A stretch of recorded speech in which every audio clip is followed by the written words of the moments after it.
하나님께서 오늘 우리에게 주시는 말씀은 창세기 2장 20절부터 24절까지의 말씀입니다. 아담이 모든 가축과 공중의 새와 들의 모든 짐승에게 이름을 주니라. 아담이 돕는 배필이 없으므로 여호와 하나님이 아담을 깊이 잠들게 하시니 잠들매 그가 그 갈빗대 하나를 취하고 살로 대신 채우시고 여호와 하나님이 아담에게서 취하신 그 갈빗대로 여자를 만드시고 그를 아담에게로 끌어오시니 아담이 이르되 이는 내 뼈 중에 뼈요 살 중에 살이라. 이것을 남자에게서 취하였은즉 여자라 부르리라 하니라. 이러므로 남자가 부모를 떠나 그 아내와 합하여 둘이 한 몸을 이룰지로다. 아멘. 지난주에 저출산에 대해서 잠시 말씀을 드리면서 산업화에 따라서 결혼에 대한 가치관이 변화되어 가고 있다고 말씀을 드렸습니다. 사람들은 더 이상 결혼을 필수가 아니고 선택으로 여기는 경향이 젊은이들 사이에 점점 짙어져 가고 있다고 말씀을 드렸습니다. 오늘은 결혼의 성경적, 기독교적 가치관에 대해서 좀 나눠보려고 합니다. 우리 젊은이들은 자신의 이야기로, 또 우리 어르신들은 내 자녀와 또 내 손주, 손녀의 이야기로 들어주시면 좋겠습니다.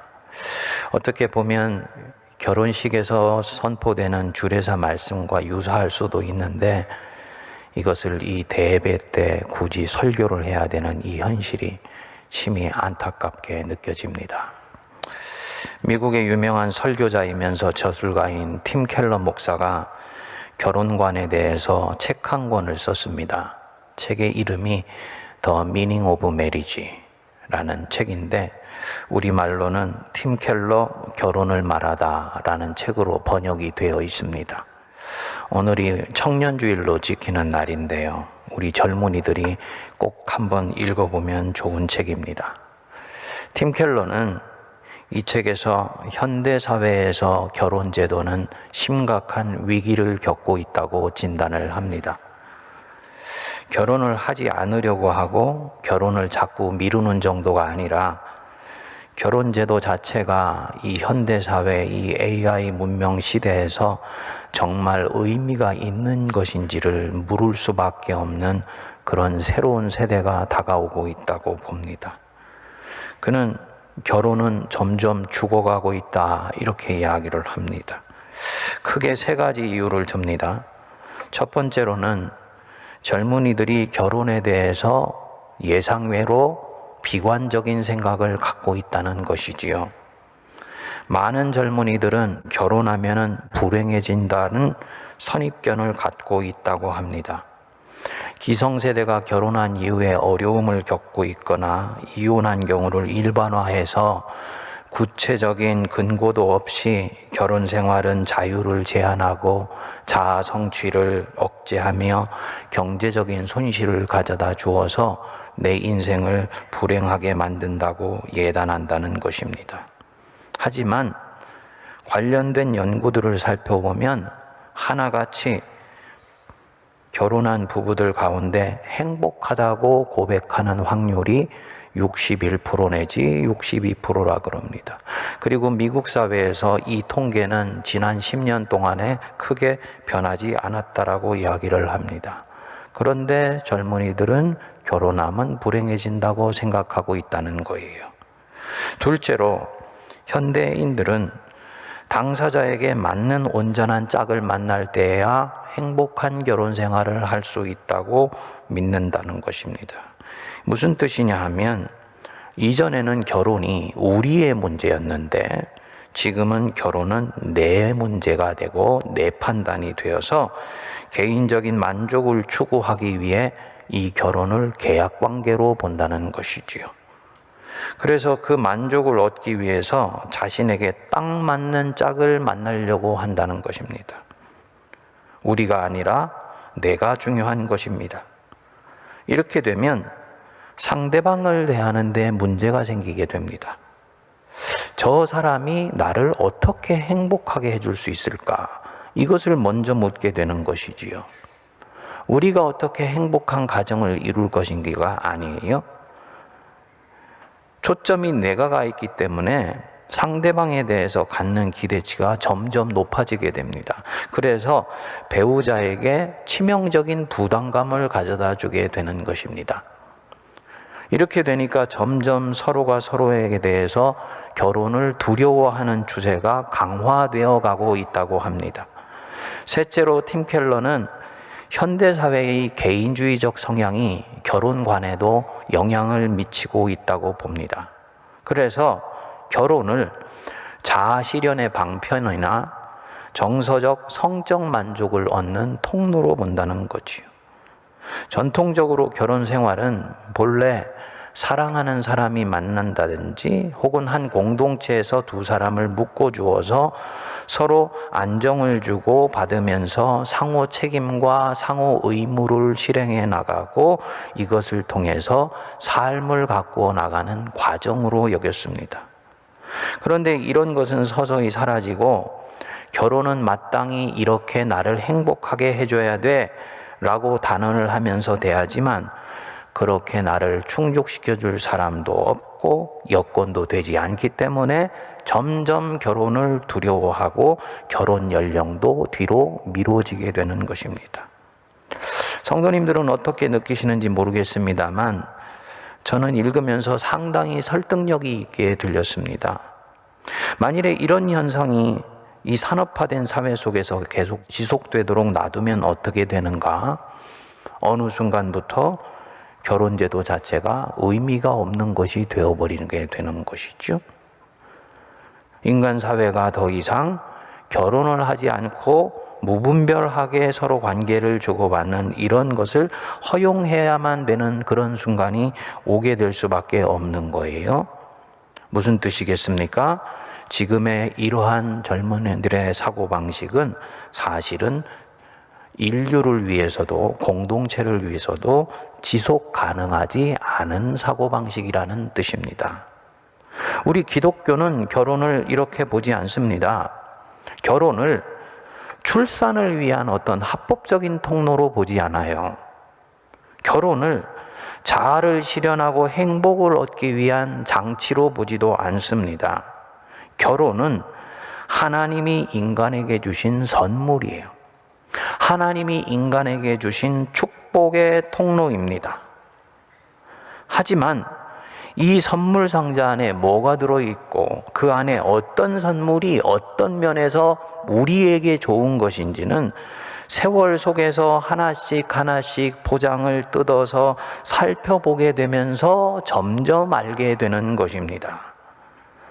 살아보면서 이게 왜 선물이고 왜 축복인지가 드러납니다. 어떤 면에서 선물인가? 가장 중요한 첫 번째 부분은 결혼 생활이 나를 온전한 사람으로 만들어준다는 것입니다. 이 결혼만이 줄 수 있는 독특한 선물입니다.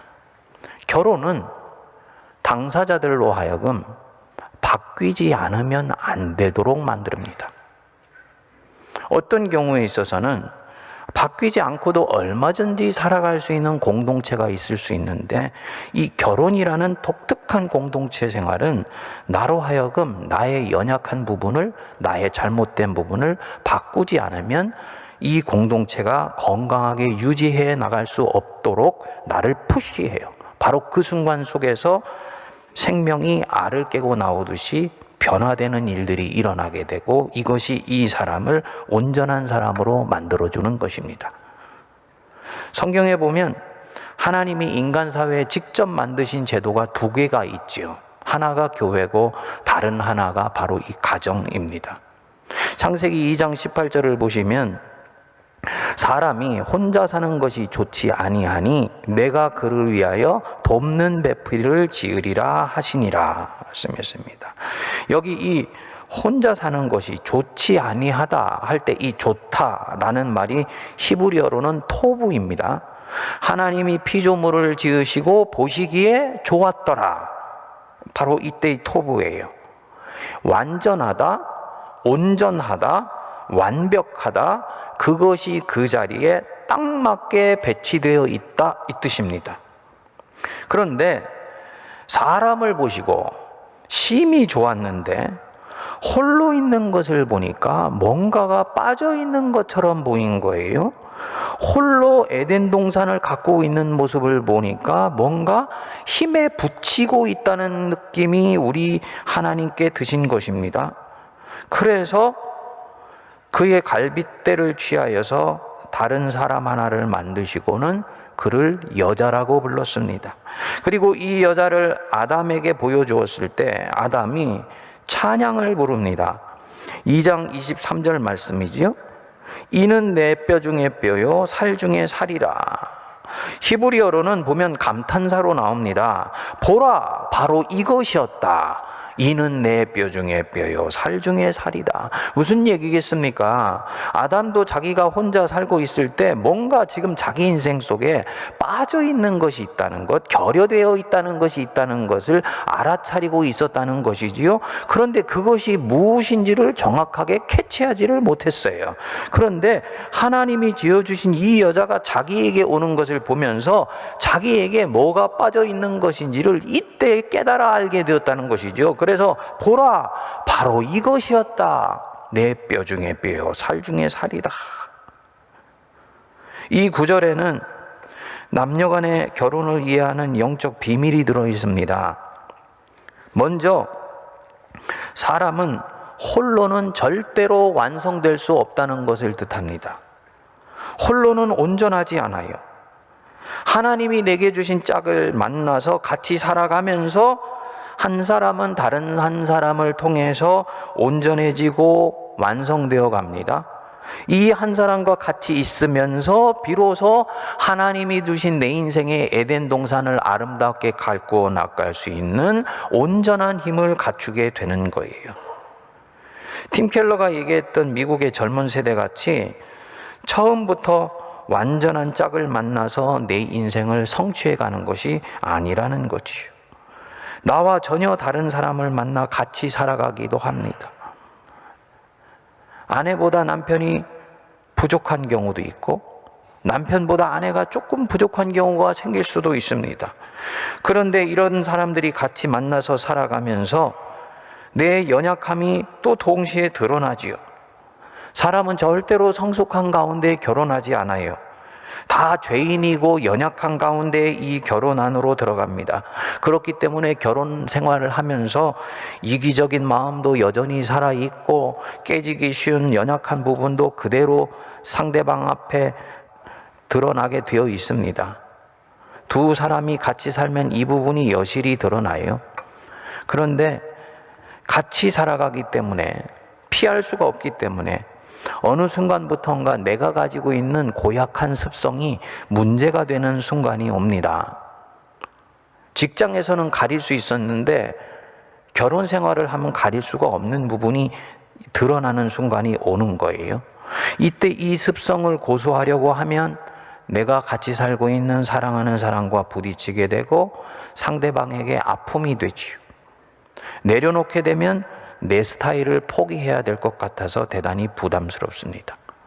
젊은이들은 이 후자가 싫어서 결혼하는 것을 성가셔하기도 하는 것입니다. 그게 아니에요. 내가 사랑하는 사람을 위해서 사랑하는 사람 때문에 아파하기도 하는 것. 자기가 소중히 여겼던 것을 자기를 부정하는 연습을 하면서 같이 살기 때문에 내려놓는 것. 이것은 사랑을 배워가는 굉장히 결정적인 과정입니다. 여기서 다른 사람을 사랑하는 법을 배우게 돼요. 부부가 서로 상대방을 위해서 스스로를 포기하는 연습을 하면서 교회가 그리스도를 섬기는 법을 유사하게 배우게 되고 예수님이 나를 어떻게 사랑하셨는지도 동시에 깨우치게 됩니다. 그만큼 결혼을 통해서 인간이 성숙되게 되는 것이고요. 결혼을 통해서만 배울 수 있는 이 성숙의 놀라운 부분이 있습니다. 사도 바울이 에베소서 5장 31절에서 말씀을 하지요. 그러므로 사람이 부모를 떠나 그 아내와 합하여 그 둘이 한 육체가 될지라. 이 부부의 결혼에 대해서 얘기를 하는 것인데 32절에 보면 대단히 기이한 말씀을 합니다. 거기에 보시면 이 비밀이 크도다. 결혼의 비밀이 크다는 얘기죠. 여기서 이 비밀이라는 말, 헬라어로는 미스테리온이에요. 우리말로는 비밀인데 시크릿이 아닙니다. 내밀한 사이에 주고받는 말이 아니라 그야말로 미스테리온, 미스테리, 신비라는 뜻입니다. 우리가 온전히 다 깨달아 알지 못하는, 세상은 측량할 수 없는 경이롭고도 신비한 진리가 이 결혼이라는 제도 안에 들어있는 것이다, 이 뜻입니다.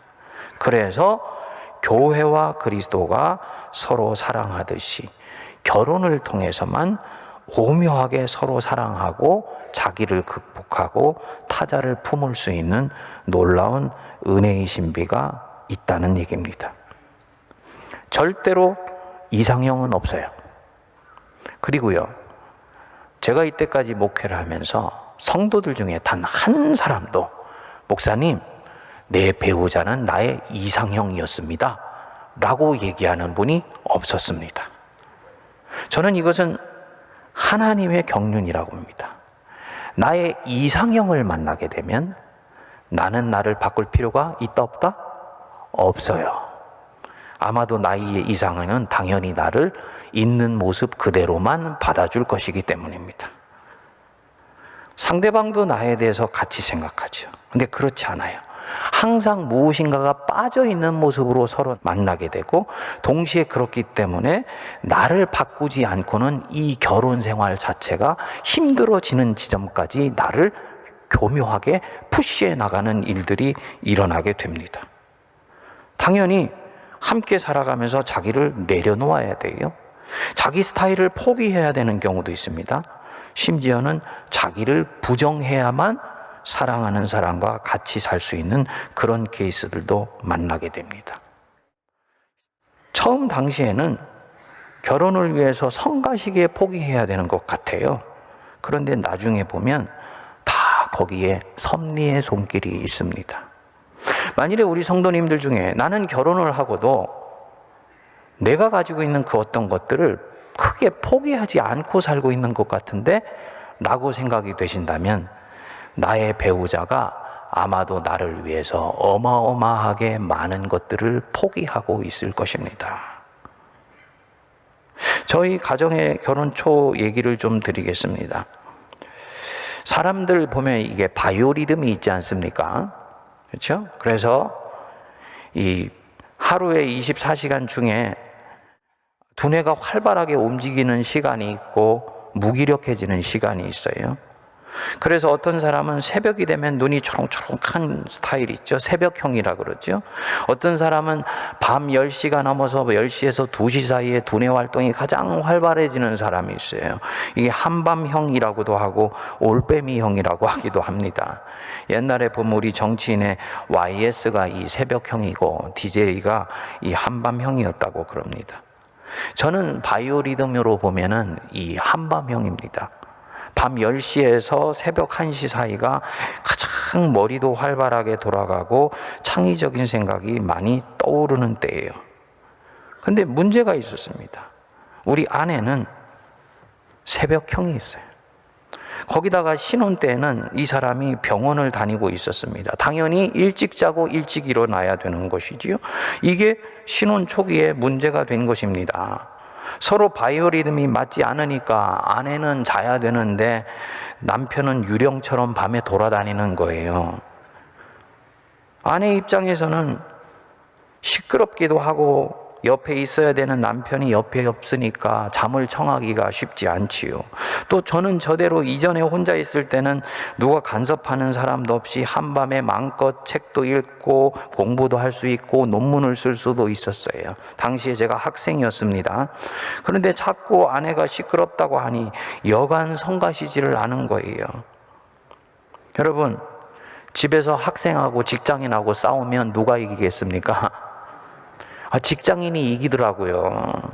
그래서 결국은 아내를 위해서 제가 늦게 자는 버릇을 고쳐야 되었습니다. 얼마나 이 당시에 결혼 생활이 불편하게 여겨졌는지 모릅니다. 그런데 나중에 소명을 받고 목회를 하기 시작하니까 이 새벽 기도를 해야 되더라고요. 새벽 기도를 할 뿐만 아니라 인도를 해야 되는 거예요. 근데요, 신혼 초에 고쳤던 이 습관이 그때 힘을 발휘하기 시작한 거예요. 새벽형 아내를 붙여주신 것이 바로 이런 뜻이 있었구나.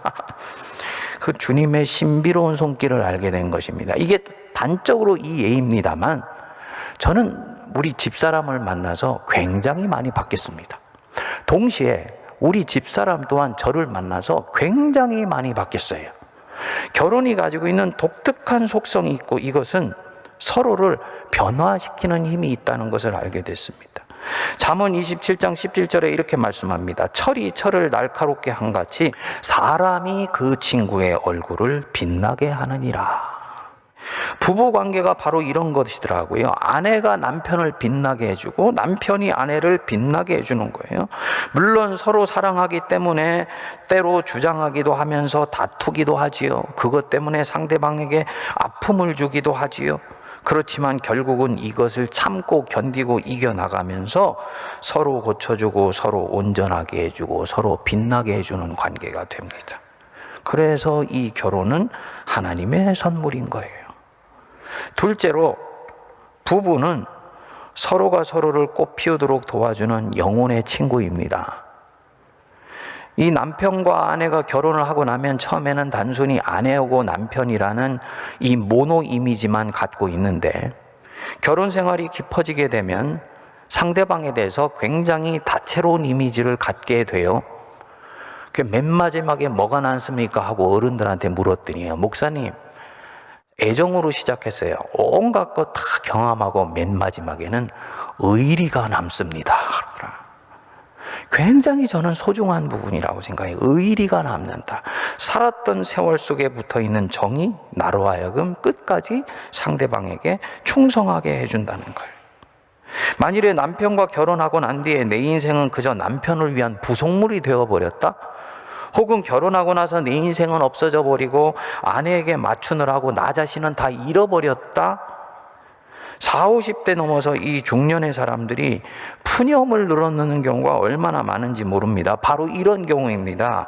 자기를 일방적으로 희생시키면서 그렇게 인생을 살다 보니까 그때를 지날 때는 몰랐는데 나중에는 너무너무나 허전하고 허망한 거예요. 소위 중년의 위기가 바로 이때 찾아오고 우울증이 찾아오게 되지요. 하나님이 기뻐하시지 않는 관계를 맺어왔기 때문이에요.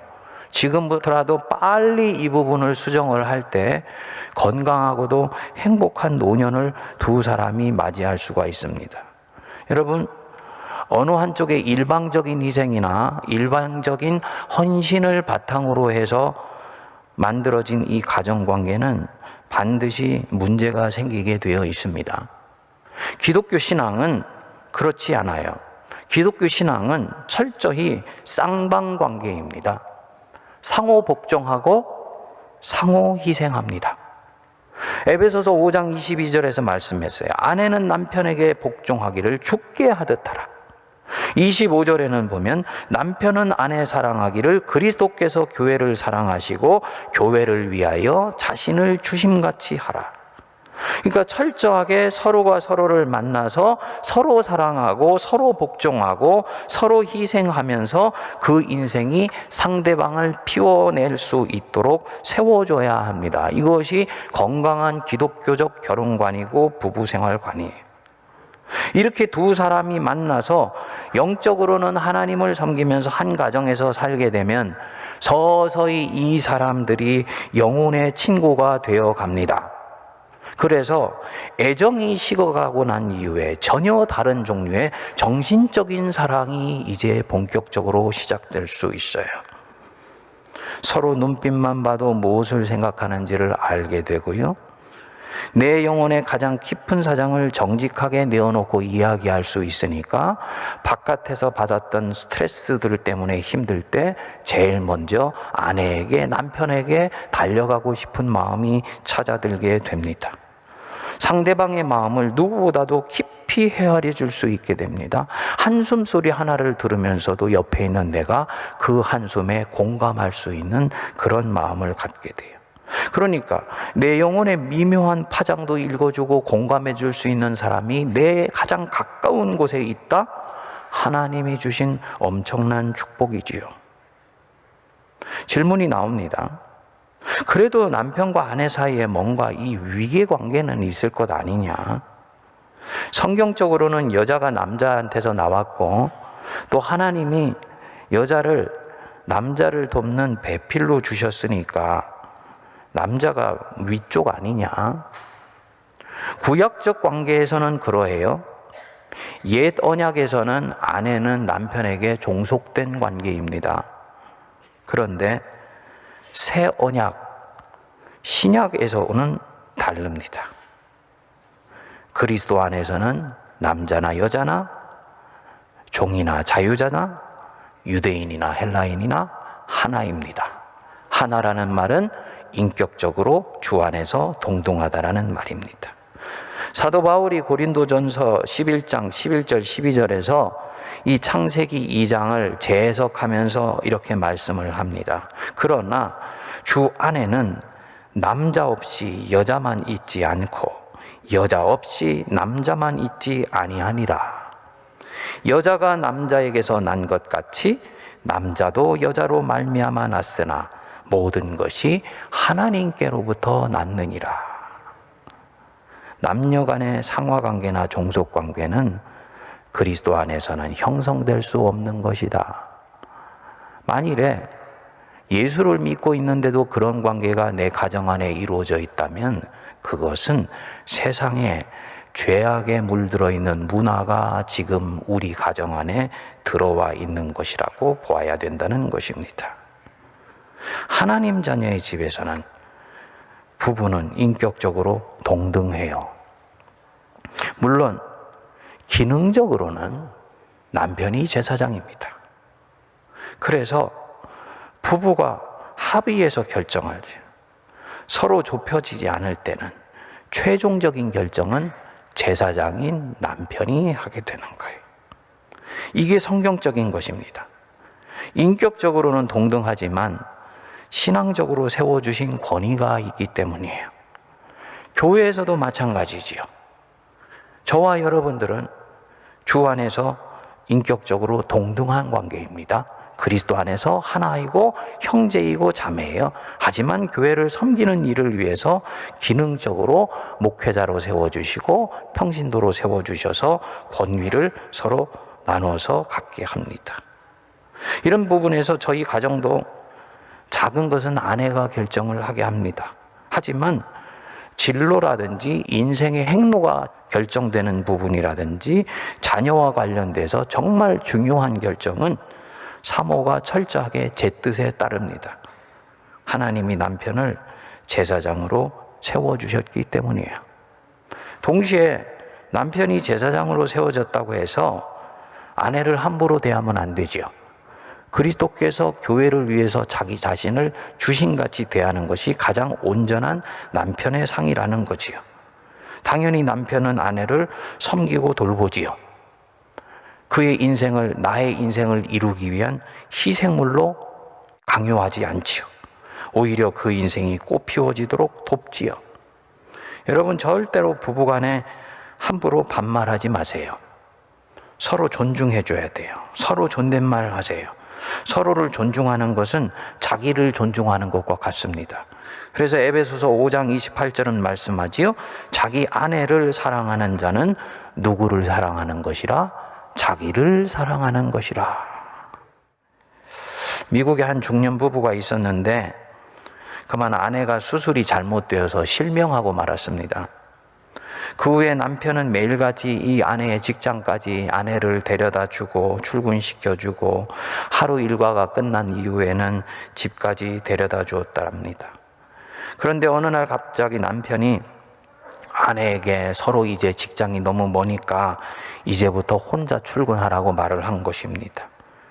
이 말에 아내는 남편에게 너무너무나 섭섭했어요. 사랑하는 남편이 그런 말을 하는 것에 대해서 배신감까지 느꼈습니다. 그리고는 이를 악물고는 독립해야 되겠다고 결심을 합니다. 그 다음 날부터 혼자 출근하기 시작했지요. 지팡이를 짚고 버스를 타고 보도블록을 걷다가 넘어지기도 하고 그것 때문에 울기도 하면서 혼자 다니는 훈련을 하기 시작했습니다. 그리고 익숙해진 이후에 2년 정도가 지났는데 버스 기사가 어느 날 이 부인에게 얘기를 하더랍니다. 아주머니는 참 복이 많습니다. 매일 남편이 버스에 함께 앉아 있어주고 아주머니만 직장 건물에 들어가는 순간까지 지켜보다가 등 뒤에서 손을 흔들어 주니 보이지 않는 그 격려를 받고 있으니 얼마나 복이 많습니까? 이 말을 들은 부인은 울음을 터뜨리고 말았다 그럽니다. 남편이 깊은 사랑으로 자기 인생이 스스로 설 수 있도록 배려해 주었던 것입니다. 여러분, 하나님이 우리에게 주신 결혼의 참모습이 바로 이런 것입니다. 아름답지 않습니까? 사람이 빚어지고 그 인생이 꽃을 피우도록 해준다. 그 때문에 내가 빛나고 나 때문에 내 영혼의 친구가 빛난다. 결혼을 통해서만 받을 수 있는 축복이에요. 이런 면에서 결혼은 절대로 선택이 아닙니다. 선택하려고 하는 사람, 그분은 인생에 하나님이 내게 주시는 가장 큰 축복 하나를 발로 걷어차고 있는 것입니다. 우리 성도님들 결혼한 분들에게 하나 여쭤볼게요. 그러니까 결혼해서 지금도 살고 계시고 혹은 사랑하는 아내나 남편을 떠나보내었지만 결혼 생활이라는 이 인생의 행로를 거쳐온 분들한테 제가 여쭙습니다. 솔직히 얘기하면 나 결혼해봤더니 힘들더라. 되돌아간다면 나는 결혼 안 하고 살고 싶어. 결혼은 행복하지 않아. 라고 생각하는 분들 계시다면 손을 다 내려주십시오. 우리 청년들 빼고는요. 아무도 손들지 않잖아요. 아까 그 결혼 생활을 한 분들이 61% 내지 62%는 여전히 결혼이 행복하다 했는데 싱글로 사시는 분들에게 50, 60이 넘어서 홀로 사는 것이 정말 잘된 선택이라고 보십니까? 라고 물을 때 그분들이 정말 60% 이상 예, 그렇습니다. 라고 정직하게 대답할까요? 저는 아니라고 봅니다. 왜냐? 그 사람이 하나님을 알고 있건 알고 있지 않건 창조주 하나님은 사람을 홀로 살도록 빚으시지 않았기 때문이에요. 혼자 있는 것은 완벽하지 않아, 좋지 않아, 온전하지 않아. 함께 있어 네 인생의 에덴 동산을 가꿀 수 있을 때 네 인생도 꽃이 피며 너의 사명도 완성되며 하나님의 나라는 확장되는 것이다. 주님이 우리에게 이렇게 말씀하실 것이라고 봅니다. 여러분, 이런 부분에 있어서 우리 그리스도인들은 이 세대를 본받으면 안 됩니다. 그리고 이 세대가 가지고 있는 결혼관에 주눅 들어서도 안 돼요. 누가 뭐라 그래도 결혼이 때로는 힘들기도 하고 울퉁불퉁한 산길을 넘어가기도 하고 험산줄령을 넘어가기도 해야 되지만 그럼에도 불구하고 결혼은 선물이고 축복이며 하나님이 내게 주신 가장 아름다운 여행길의 여정이다 라고 내가 정말 믿는다면 이것은 세대가 어떻게 되든 간에 양보해서는 안 되는 일이지요. 요즘 젊은이들한테 언제 결혼할 거냐고 물으면 그거 꼰대라고 그런다 그러더라고요. 그래서 이전에는 우리 젊은이들이 명절에 본가에 가서 할아버지나 할머니나 삼촌이나 혹은 고모가 그런 거 물으니까 귀찮아서라도 결혼해야 되겠다 했는데 요즘은 그런 걸 안 묻는 것이 예의라고 그런다 그래요. 근데 제가 이번에 이 결혼에 대해서 다시 한번 책을 읽고 이렇게 하면서 저는 결심했습니다. 이 좋은 건 우리 결혼하는 젊은이들한테 꼬박꼬박 물어야 되겠다. 너 결혼 언제 할 거야? 이 좋은 거 언제 할 거야? 예. 우리 젊은이들, 이 세대를 본받지 말고 결혼의 축복을 견고히 붙잡을 수 있게 되기를 축복드립니다. 그리고 우리 젊은이들이 마음껏 결혼하고 마음껏 번영할 수 있도록 우리 기성세대들이 그들을 응원해주고 기도해주고 협력해주고, 그리고 그들이 잘못된 시대의 흐름을 쫓아갈 때는 그것이 아니라고 단호하게 얘기해 줄 수 있는 결혼에 대한 명확한 가치관을 확립할 수 있게 되기를 바랍니다. 기도하겠습니다. 하나님 아버지, 너희는 이 세대를 본받지 말고 마음을 새롭게 함으로 변화를 받으라 말씀하셨습니다. 하나님이 이 인류에게 주신 가장 아름다운 축복이며 그리스도인들이 하나님을 가장 온전하게 섬길 수 있는 은혜의 통로로 주신 이 결혼이라는 주님의 놀라운 선물이 아버지, 시대의 문화에 의해서 이리저리 흔들리고 잠식당하고 있습니다. 은혜를 내려주셔서 바른 기독교적인 결혼관을 확립하게 하시고 하나님이 주신 이 은혜의 선물을 누리게 하여 주시며 내 인생 주신 하나님의 아버지 놀라운 은혜를 완성해가는 우리가 되게 하옵소서. 예수님 이름으로 기도하옵나이다. 아멘.